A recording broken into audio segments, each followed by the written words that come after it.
India का medical system जल्द ही collapse होने वाला है। 9 मार्च 2016 को इंडिया की पार्लियामेंट्री कमेटी ने ये ओपनली एक्सेप्ट किया। जी न्यूज में पब्लिश्ड एक रीसेंट स्टडी के हिसाब से इंडिया में बस गेस करो कितने परसेंटेज सर्जरीज फेक की जाती होगी। वेल, अ फ्रीकिंग 44% सर्जरीज फेक की जा रही है। मतलब almost half of the surgeries completely unwanted होती है, सिर्फ पैसे कमाने के मकसद से की जा रही है। इसी रिपोर्ट ने इन सर्जरीज को बाइफरकेट करके भी बताया था कि कौन सी सर्जरियां हैं। इंडिया में होने वाले 55% heart surgeries, 48% uterus surgeries, 47% cancer surgeries, 48% knee replacement surgeries, 45% C section surgeries completely unnecessarily हो रहे हैं, सिर्फ पैसे ऐंठने के मकसद से।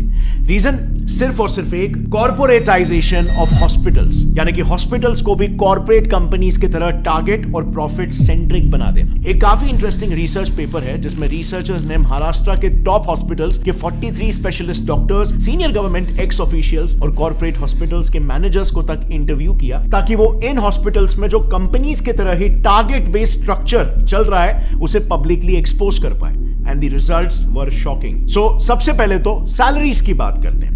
रिसर्च में पार्टिसिपेट किए रिस्पोंडेंट्स का यह कहना था कि हॉस्पिटल्स में काम कर रहे डॉक्टर्स की सैलरीज में बहुत ह्यूज डिफरेंस होता है। इतना ज्यादा कि न्यूबी डॉक्टर्स को 1 लाख पर मंथ की सैलरी मिलती है, लेकिन सीनियर डॉक्टर्स को 1 करोड़ पर मंथ तक भी ये सैलरी पहुंच जाती है। अब सवाल यहां पर यह आता है कि इतना बड़ा डिफरेंस क्यों? क्योंकि डिफरेंस इनके टारगेट्स में भी होता है। एक सीनियर ऑप्थेल्मोलॉजिस्ट का यह कहना है कि उन्हें एवरी मंथ 1000 पेशेंट्स को कैसे भी करके हाई एंड ट्रीटमेंट्स में कन्वर्ट करना पड़ता है। इसी पर एक और गायनेक रिस्पोंडेंट का कहना यह था कि मंथ एंड में टारगेट्स का प्रेशर काफी बढ़ जाता है, जिसके लिए उन्हें कैसे भी करके आउट पेशेंट्स यानी कि ओपीडी पेशेंट्स को भी बिना मतलब के हॉस्पिटलाइज करना ही पड़ता है, और नतीजा ज्यादा से ज्यादा सर्जरीज रेकमेंड करके टारगेट्स मीट किए जाते हैं, क्योंकि टारगेट ही यहां पर 1000 पेशेंट है। अब आप खुद ही सोचो, हर हॉस्पिटल में हर डिपार्टमेंट, जैसे ऑप्थेल्मोलॉजी में ही ले लो, उसमें मिनिमम 5 से 6 डॉक्टर्स होते हैं और सबको सिमिलर टारगेट्स दिए जाते हैं। तो just imagine hospitals profit and our loss. And by the way, these targets are taken very seriously. उसी रिसर्च में कई सारे सीनियर डॉक्टर्स का यह कहना था कि अगर कोई डॉक्टर अपने टारगेट्स को लगातार 2 महीनों तक मिस करता है तो बिल्कुल कॉर्पोरेट्स जैसा ही उसको वर्बल वार्निंग मिल जाएगी या फिर एक मेमो दिया जाएगा, और उसके बाद भी अगर टारगेट्स मीट नहीं होते तो of course tata bye bye. So आप यहां पर देख सकते हो हॉस्पिटल इंडस्ट्री कैसे एक सर्विस इंडस्ट्री होनी चाहिए, जिसमें कस्टमर, पेशेंट टॉप प्रायोरिटी होना चाहिए, बट यहां पे प्रॉफिट टॉप प्रायोरिटी हो जा रहा है। और bye the way, in targets का ट्रैक भी हॉस्पिटल हायर्ड मैनेजमेंट प्रोफेशनल्स यानी कि MBAs, जो कि बड़े बड़े MNCs में ऑपरेटिंग ऑफिसर्स, एग्जीक्यूटिव, सुपरवाइजर्स ऐसे काम करते हैं, ये लोग बकायदा डॉक्टर्स के इन टारगेट्स का ट्रैक रखते हैं। एंड ऑफ कोर्स यहां पर डॉक्टर्स भी उतने ही डेडिकेशन के साथ ये टारगेट्स को पूरा करते हैं, क्योंकि जैसे हमने देखा उनकी सैलरी बहुत ही हाई होती है, लेकिन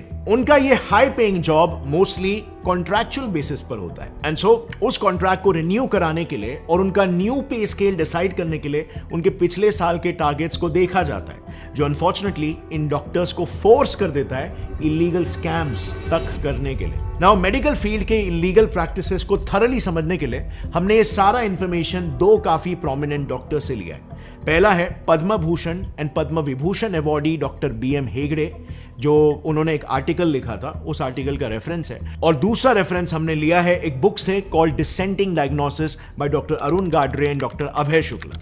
लेकिन काफी ढूंढने के बावजूद भी हमें ये बुक ऐसे पब्लिकली अवेलेबल नहीं मिली, लेकिन हमें बिजनेस इनसाइडर का एक आर्टिकल मिल गया जिसमें उस बुक के कुछ मेन एक्सर्प्ट्स अवेलेबल है। Starting with the first scam, जो इतना घिनौना है कि इंसानियत भी काइंड ऑफ शर्मा जाए। Keeping dead patients alive.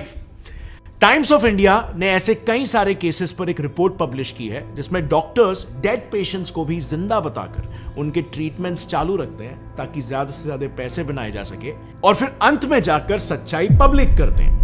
TOI में ही पब्लिश्ड एक केस में एक हॉस्पिटल ने पेरेंट्स को बिना बताए उनके 14 साल के ब्रेन डेड बच्चे को 1 महीने तक वेंटिलेटर पर रखा। 1 महीने तक जो बच्चा मर चुका था उसे जिंदा बताया गया और वेंटिलेटर पर रखा, खर्चा जनरेट किया, एंड बाद में हॉस्पिटल गिल्टी प्रूव भी हुआ एंड उनकी फैमिली को 5 लाख रुपए कॉम्पेंसेशन के लिए दिए। अब 5 लाख रुपए मॉनेटरी कॉम्पेंसेशन तो हॉस्पिटल को देने पड़े, बट ये आप और मैं भी जानते हैं कि उस वक्त पेरेंट्स ने जब ये बात सुनी होगी, जब ये सच्चाई उन्हें पता चली होगी, तो उन पर क्या बीती होगी।